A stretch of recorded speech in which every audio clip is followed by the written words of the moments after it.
Buenas, ¿cómo les va? En esta clase nos vamos a referir a la posesión y el boleto de compraventa. Ustedes en contratos ya han estudiado el boleto de compraventa. Allí han analizado en profundidad la problemática relativa a la forma de los contratos, la naturaleza del boleto y sus efectos. En esta materia lo que nos interesa es analizar la particular relación real que tiene el poseedor adquirente por boleto y los efectos que se atribuyen a esa relación. Vamos a comenzar analizando las normas que contenía el Código Civil, es decir, el Código de Vélez, y a partir de allí vamos a ver las innovaciones y modificaciones legislativas y los criterios jurisprudenciales adoptados con relación al boleto. El Código Civil, en el artículo 1184, establecía que deben ser hechos en escritura pública, bajo pena de nulidad, los contratos que tuvieran por objeto la transmisión de bienes inmuebles en propiedad o usufructo. El artículo 1185 establecía que los contratos que debiendo ser hechos en escritura pública fuesen hechos por instrumento particular no quedan concluidos como tales, pero quedarán concluidos como contratos en que las partes se han obligado a hacer escritura pública. El artículo 1187 establece que la obligación de la que habla el artículo 1185 será juzgada como una obligación de hacer. El artículo 1183 establecía que cuando la forma instrumental fuere exclusivamente decretada en una determinada especie de instrumento, el contrato no valdrá si se hiciese en otra forma. De la interpretación de estas normas se había concluido que el contrato de compraventa es un contrato formal que debía, compraventa inmobiliaria es un contrato formal que debía celebrarse en escritura pública. Si se realizaba mediante boleto, el contrato no valía como una compraventa, sino valía como un contrato en que las partes se obligaban a otorgar la escritura. Esta interpretación traía importantes consecuencias para el adquirente por boleto. El adquirente por boleto no adquiría el derecho real, porque puesto que el contrato era nulo, el derecho real permanecía en cabeza del vendedor. Esto es coherente con el artículo 2609 del Código Civil que establecía que no se perdía el dominio, sino cuando se firmaba el instrumento público de enajenación seguido de tradición. Es decir, si no se firmaba la escritura, el dominio no se transmitía al comprador. Y el hecho de que el vendedor continuase siendo propietario del inmueble podía tener importantes consecuencias sobre el adquirente por boleto. Resulta que desde la fecha en que se celebraba el boleto hasta la fecha que se suscribía la escritura podría transcurrir un largo periodo de tiempo. Durante ese periodo de tiempo, el comprador por boleto quedaba expuesto a las vicisitudes que pudieran afectar al vendedor. El vendedor podía concursarse o podía caer en quiebra. En esas circunstancias, el adquirente por boleto corría el riesgo de perder el inmueble, y no solo eso, sino también las sumas que hubiera abonado en concepto de precio, ya que éstas carecían de algún tipo de privilegio e ingresaban al pasivo concursal en carácter de créditos quirografarios. También podía darse que el inmueble fuese embargado y ejecutado por un acreedor del vendedor. Y también podía ocurrir que el vendedor constituyera hipoteca sobre el mismo inmueble que antes había vendido en boleto de compraventa.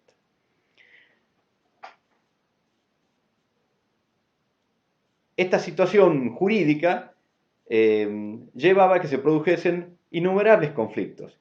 Esos conflictos se vieron multiplicados de manera exponencial por la aparición de dos negocios jurídicos,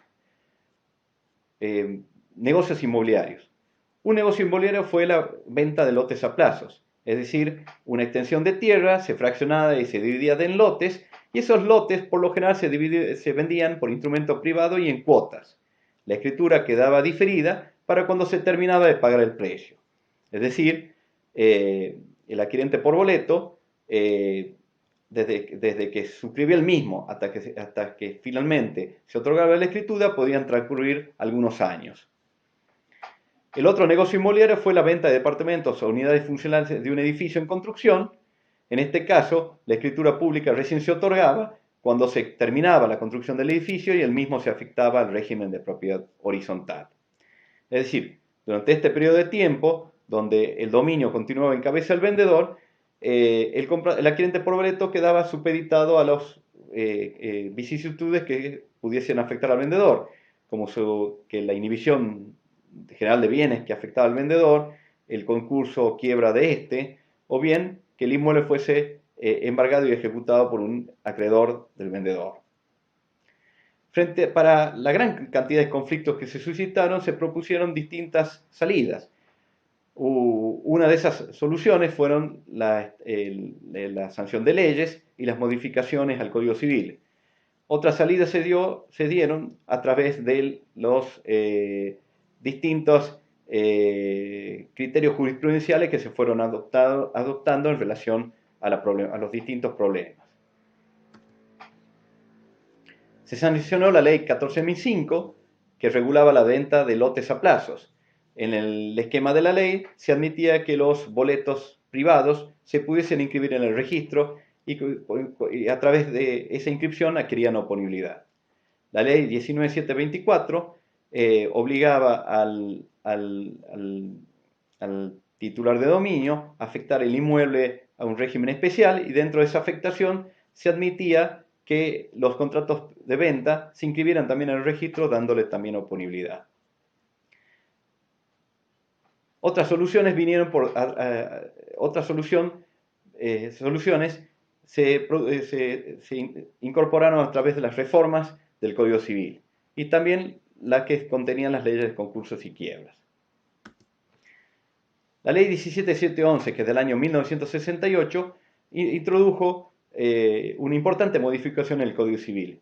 Con respecto a esta problemática, modificó el artículo 184, donde suprimió la expresión bajo pena de nulidad.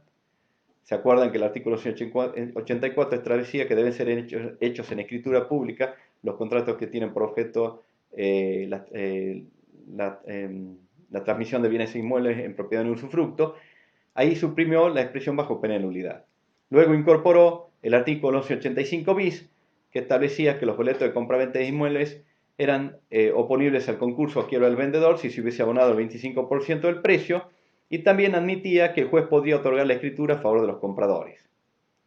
E introdujo un agregado en el artículo 2355 que establecía que se consideraba legítima la adquisición de la posesión de inmuebles de buena fe mediando boleto de compraventa. La solución que daba el artículo 185 bis se mantuvo en las leyes de concurso y quiebras. Así el artículo 150 de la ley 19.551, referido a los boletos de inmuebles, establecía que el artículo 1185 bis del Código Civil solo se aplicaba en los casos de inmuebles destinados a vivienda. Como ustedes verán, la redacción del artículo 150 era más restrictivo que el artículo 1185 bis propiamente dicho, lo cual suscitó una serie de conflictos doctrinarios y jurisprudenciales. Pero estos problemas se resolvieron cuando se sancionó la ley 24.522, que establecía que los boletos de compraventa eran oponibles al concurso o quiebra del vendedor, cualquiera sea el destino del inmueble. Es decir, ya no se distinguía el destino del inmueble y se había eliminado ya, puesto punto final a la problemática. Con estas normas, el 1185 bis, el artículo y los artículos de la ley de quiebra, podemos decir que se había superado los conflictos que se habían generado entre los adquirientes por boleto de compraventa y el concurso o quiebra del vendedor. Sin embargo, para los otros conflictos, la solución no era no había resultado tan efectiva. ¿Por qué? Si bien se había suprimido la expresión bajo pena de nulidad del artículo 1184 y se había incorporado el agregado en el artículo 2355, este último no tenía una redacción lo suficientemente clara y fuerte, y por otro lado se había mantenido la estructura general del código, que no había tenido ningún tipo de modificación. Por lo tanto, continuaron o surgieron a partir de las distintas interpretaciones dos distintas corrientes, pero que las podemos simplificar en dos corrientes principales. La corriente formalista, que se apegaba a la letra de la ley y se inspiraba en el principio de seguridad jurídica. Esta corriente consideraba que el contrato del boleto de compraventa no constituía un contrato de compraventa, porque el contrato de compraventa era un contrato formal que debía celebrarse en escritura pública. El boleto era una compraventa nula por defecto de forma, pero valía como un preliminar válido en que las partes se obligaban a otorgar la escritura. Es decir, el boleto no generaba ninguno de los efectos propios de la compraventa, ni de entregar la cosa ni de pagar el precio, solo producía el efecto de la obligación de celebrar la escritura pública. Con relación a las relaciones, relaciones reales, dado que el boleto de compraventa, un contrato de compraventa nulo por defecto de forma, no lograba que el adquirente por boleto adquiera el derecho real. El dominio continuaba en cabeza del vendedor. Sí admitían que el adquirente por boleto era poseedor y un poseedor ilegítimo, porque no constituía el ejercicio de un derecho real constituido de conformidad a las disposiciones del Código. La otra corriente, los aformalistas, consideraban, por el contrario, trataban de aportar soluciones a la gran cantidad de conflictos que se habían generado, inspirados en un principio de justicia y de los intereses sociales. Para estos había distintas posturas. En un extremo estaba, por ejemplo, Borda, quien sostenía que el boleto de compraventa era título suficiente para adquirir el dominio, y ese dominio era un dominio imperfecto porque no carecía de oponibilidad. Dentro de estas corrientes tan extremas, se había llegado a admitir inclusive que el adquirente por boleto tenía acciones reales. Pero las posturas mayoritarias, así como por ejemplo Morelos, sostenían que el boleto de compraventa era un contrato firme y definitivo. La escritura no perfeccionaba el contrato, sino ejecutaba el contrato, porque constituía un requisito formal para la transmisión del dominio. Por otro lado, esta doctrina no veían diferencia entre el contrato de compraventa y la promesa bilateral. Consideraban estos doctrinarios que el adquirente por boleto tenía una posesión legítima. Esto fue criticado, porque así por ejemplo por Alterini, que no entendía cómo podían sostener que la posesión era legítima cuando para la posesión, para ser legítima, debería constituir el ejercicio de un derecho real constituido de conformidad a las disposiciones del Código. Y por el defecto de forma que adolecía el boleto, no estaba constituido ese derecho de conformidad a las disposiciones del Código. En una postura intermedia se encontraban, por ejemplo, Padilla, quien consideraba que el boleto era un contrato de compraventa válido, pero ineficaz para producir sus efectos propios por el defecto de forma que adolecía, pero generaba la obligación de transmitir la posesión de la cosa. Y con respecto a la relación nacida del boleto, consideraba que era un jus ad rem, es decir, no era ni un derecho personal ni un derecho real, una figura intermedia. En general había un cierto consenso que el boleto no confería acciones reales ni tampoco constituía un justo título para adquirir el dominio por prescripción breve. A pesar de estas doctrinas, la jurisprudencia fueron reconociendo gradualmente cada vez mayores derechos a los adquirentes por boleto. Por un lado, se admitió que el comprador por boleto podía repeler la acción de reivindicación promovida por el vendedor. Por otro lado, también se reconoció que el vendedor podía embargar el inmueble para cobrar el saldo del precio del boleto al comprador, en función de que si bien el comprador no había adquirido el dominio, al producirse la tradición y estar en posesión de la cosa, consideraba que el inmueble se había incorporado a su patrimonio. Pero en general, el grupo mayoritario o la jurisprudencia de mayor trascendencia fue la que se generaron con relación a los conflictos que suscitaban entre los adquirentes por boleto y los acreedores embargantes del vendedor, y el conflicto entre los adquirentes por boleto y la hipoteca constituida por el vendedor. En general, si los criterios jurisprudenciales beneficiaron a los adquirentes por boleto en la medida que tenían posesión y le otorgaron preferencia o prioridad frente al acreedor embargante del vendedor. Igualmente se admitió que si el boleto de compraventa y la posesión eran anterior a la constitución de hipoteca, debía priorizarse al beneficiarse al adquirente por boleto. Aquí les expongo dos doctrinas legales que surgieron de fallos de la Corte Suprema de Tucumán. Son fallos en dos sentidos distintos de la misma Corte. En el primer fallo, que es en el fallo Rubio versus Filippine, la Corte de Tucumán había establecido la siguiente doctrina legal, que en el caso de que conflicto entre un poseedor con boleto y un acreedor embargante del vendedor, será preferido primero si la tradición es anterior al embargo por la función publicitaria de esta. de aquella. Vemos en este fallo que la trascendental función que cumple la posesión, ya que la función publicitaria de la posesión le ha permitido posicionar mejor al adquirente por boleto y ser considerado con mejor derecho con relación al acreedor embargante del vendedor. En el fallo siguiente, que también es de la Corte de Tucumán, ya del año 2004, la doctrina legal fue la opuesta, porque estableció que el conflicto entre el acreedor embargante y el poseedor del inmueble afectado por la cautelar, que solo cuenta con un boleto no inscrito, debe ser resuelto a favor del primero. Si el ordenamiento jurídico reconoce al poseedor por boleto el acceso a la publicidad registral, deberá soportar los riesgos de haber omitido la inscripción del instrumento en cuestión. Aquí vemos que si bien el adquirente por boleto tenía posesión, esa posesión no se tomó en cuenta para favorecer al adquirente por boleto y darle prioridad frente al acreedor embargante. Al revés, se dio prioridad a la publicidad registral que tenía el acreedor embargante. Se consideraba que el adquirente por boleto, a pesar de tener la posesión, si tenía acceso al registro y había omitido aprovechar los beneficios de la registración, debía soportar los riesgos generados por su conducta. En el primer fallo, entonces, se da especial importancia a la publicidad posesoria para resolver el conflicto, y en este segundo se da importancia a la publicidad registrada.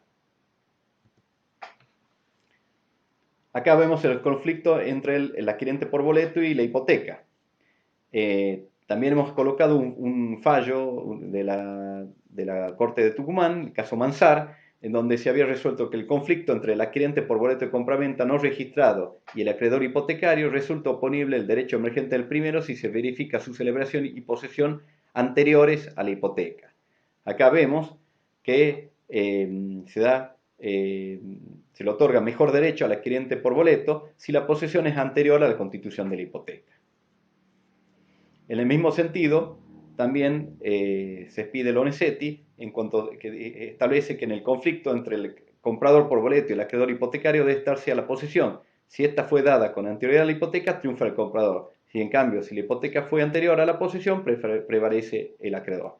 Digamos, en esta doctrina establece el criterio con relación al conflicto entre el adquirente por boleto y la hipoteca. Como vemos en estos fallos, la relación real, la posesión, es lo que la función publicitaria de la posesión es lo que permite fortalecer la posesión del adquirente por boleto. Y veamos ahora qué pasa con el Código Civil y Comercial. Si vemos las normas del Código Civil y Comercial, vemos que son bastante parecidas a las del Código Civil. El artículo 1017 establece que deben ser otorgados por escritura pública los contratos que tienen por objeto la adquisición, modificación o extinción de derechos reales sobre inmuebles. Como vemos, no hay mucha diferencia con el artículo 1184. El artículo 1285 establece que el acto que no se otorga en la forma exigida por la ley no queda concluido como tal mientras no se haya otorgado el instrumento previsto, pero vale como acto en que las partes se han obligado a cumplir con la expresada formalidad, excepto de que ella se exija bajo sanción de nulidad. Y el artículo 1018, que establece que el otorgamiento pendiente de un instrumento previsto constituye una obligación de hacer si el futuro contrato no requiere una forma bajo la sanción de nulidad. Vemos que permanentemente se hace referencia a que el contrato la forma del contrato no se exija bajo sanción de nulidad. Así, por ejemplo, la donación inmobiliaria se exige, debe otorgarse en escritura pública bajo sanción de nulidad. A esos contratos no se aplican estas normas. La conversión del negocio jurídico se aplica para otros contratos, como por ejemplo la compraventa inmobiliaria, en donde la forma no se exige bajo sanción de nulidad. Es decir, la compraventa, en este caso, no está tildada de nulidad, como sí en el caso de la donación inmobiliaria. Pero aquí, por supuesto, se han generado las distintas clasificaciones respecto a la forma de los contratos sobre si la forma es requerida solemnitante, si esta es absoluta, relativa, pero eso ustedes ya lo vieron en materia de contratos.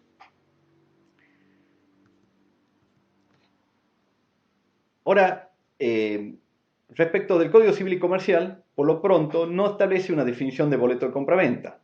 Ya hemos visto que en los fundamentos expresa que el código no iba a incluir definiciones de tipo didáctico, sino solamente con efecto normativo.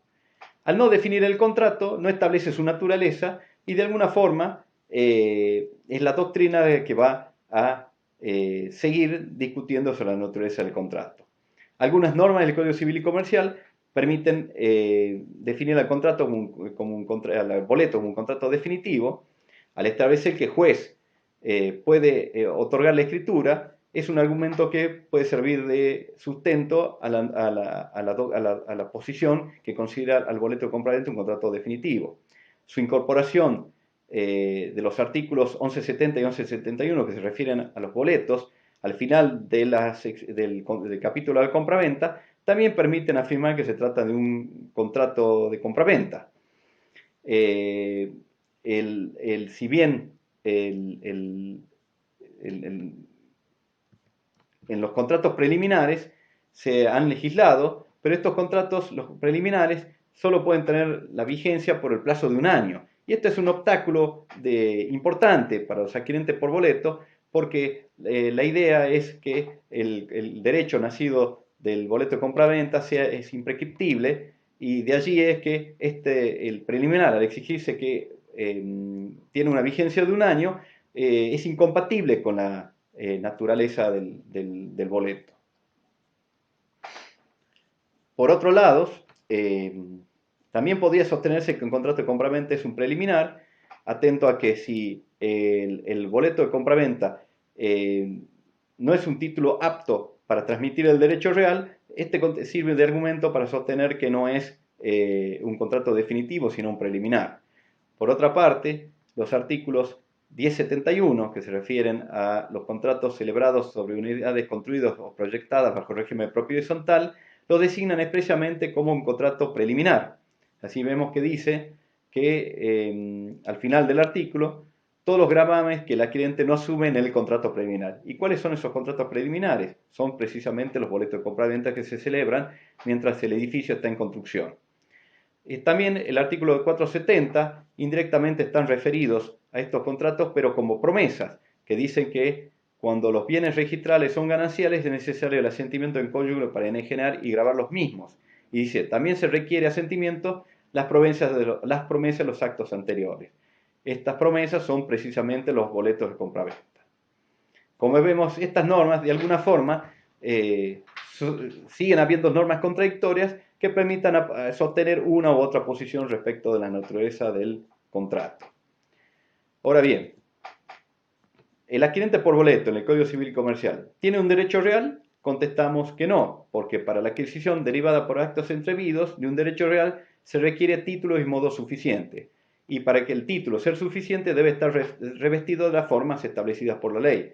El boleto, si bien, aunque se considere que es un contrato de compraventa, ese contrato de compraventa no está revestido de la forma establecida por la ley, por lo tanto, no es un título suficiente para adquirir el derecho real.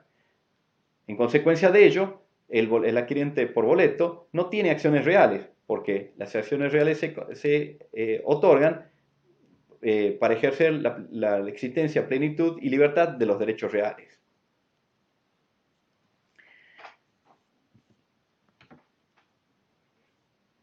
¿Podemos decir que el adquirente por boleto es poseedor? Por supuesto que sí, porque para ser poseedor no se requiere necesariamente tener un título. Basta comportarse como titular de un derecho real, lo sea o no. Es decir, el adquirente por boleto será poseedor porque se comporta como titular de un derecho real, no porque tenga un título. De todas formas, al ser poseedor, se le otorgan las acciones posesorias porque las acciones se otorgan a los poseedores a un vicioso y al tenedor. Ahora, como poseedor, el adquirente por boleto tiene una posición ilegítima, porque no importa el ejercicio de un derecho real constituido de conformidad a las previsiones de la ley, como establece el artículo 1916 del Código Civil y Comercial. Al no ser dueño, el adquirente por boleto no tiene acciones reales y tampoco podrá fundar una tercería de dominio. Tampoco el adquirente por boleto el boleto no constituye título para prescribir, justo título para prescribir, porque como dice el artículo 1902, el justo título para prescripción adquisitiva es el que tiene por finalidad transmitir un derecho real principal que se ejerce por la posesión, revestido de las formas exigidas para su validez. Es decir, al no estar el boleto revestido de las formas exigidas por su validez, no constituye un justo título para prescribir.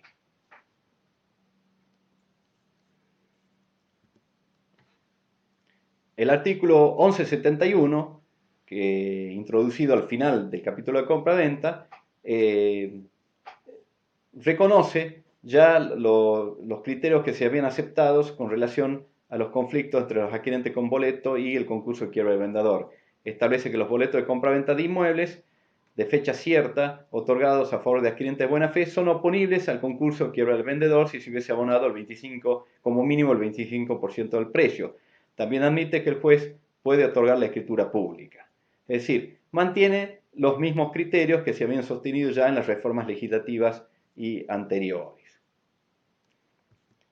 Ahora, con relación a los conflictos entre los adquirentes por boleto y los acreedores embargantes o otros acreedores que hubiesen trabados cautelares, introduce así el artículo 1170, que establece que el derecho del comprador de buena fe tiene prioridad sobre los terceros que hayan trabados cautelares sobre el inmueble vendido, sí.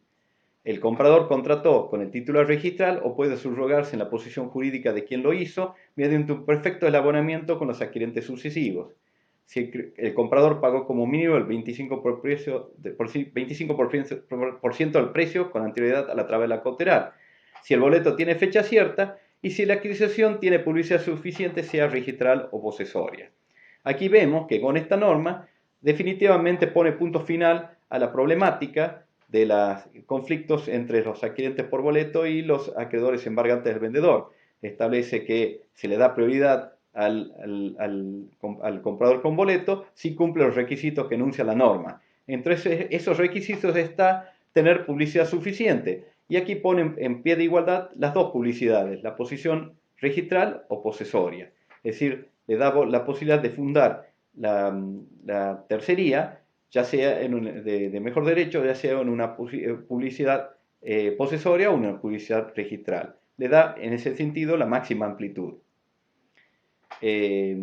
Ahora, ya la posición del adquirente por boleto ya dijimos que es ilegítima, porque no importa el ejercicio de un derecho real constituido conforme a las previsiones de la ley, pero sin embargo el código admite que puede ser de buena fe, en tanto que el adquirente por boleto tiene un derecho, pero para ser de buena fe se debe dar las circunstancias enunciadas en el capítulo A, es decir, que el comprador haya contratado con el título registral o puede subrogarse en la posición jurídica de este, en virtud de que se cumple un perfecto eslabonamiento entre los adquirentes sucesivos. Es decir, si se da la condición establecida en el inciso A, podrá ser un poseedor ilegítimo, pero de buena fe, si se cumple ese tracto. Ahora nos preguntamos, ¿no introduce una norma similar con relación al acreedor hipotecario? Esto nos da a pensar que si ya conocían los redactores del código, ya conocían los criterios y la doctrina vinculada al tema, no quisieron incorporar una norma como sí la incorporaron respecto al conflicto, para resolver el conflicto entre los adquirentes por boleto y los acreedores que trabaron cautelares, no constituye un indicio para pensar que quizás hayan decidido no incorporar un artículo porque quisieron en todo caso proteger al crédito y no tanto al adquirente por boleto. Pero bueno, ese es un tema que deberá, los problemas seguirán siendo analizados por los jueces. Así vemos, por ejemplo, en esta jurisprudencia que es del año, esta sentencia que es del año 2017, en un conflicto entre un adquirente por boleto y la hipoteca. Dice, se resolvió a favor del acreedor hipotecario al comprobarse que las adquisiciones de los terceristas se realizaron durante la vigencia de las hipotecas y los compradores no probaron que sus boletos tuvieran fecha cierta precedente a la anotación registral de aquellas. Es que el acreedor hipotecario, como titular de un derecho real frente al personal del adquirente por boleto posterior, prevalece por los efectos que produce la inscripción en el registro. Caso contrario, se afectaría la seguridad del crédito. Vemos aquí en este precedente que se ha considerado el mejor derecho del acreedor hipotecario, poniendo en especial acento en la inscripción registral del derecho real de hipoteca y a su vez haciendo notar que los adquirentes por boleto no habían logrado probar la fecha cierta de los instrumentos con fecha cierta de los instrumentos con anterioridad a la constitución de la hipoteca. En este caso, como vemos, se remarca también la necesidad de afianzar la seguridad del crédito. Bueno, quizás por estos motivos de afianzar la seguridad del crédito no quiso el Código Civil y Comercial establecer una norma expresa con relación a estos tipos de conflictos. Bueno, con eso concluimos. En esta clase nos hemos referido a la importancia de la posesión y dentro de la problemática del boleto de compraventa. Hemos analizado las normas del Código Civil, las reformas e innovaciones legislativas, la jurisprudencia y hemos analizado las normas introducidas en el Código Civil y Comercial. Así que con esto concluimos y nos vemos en la próxima clase. Hasta luego.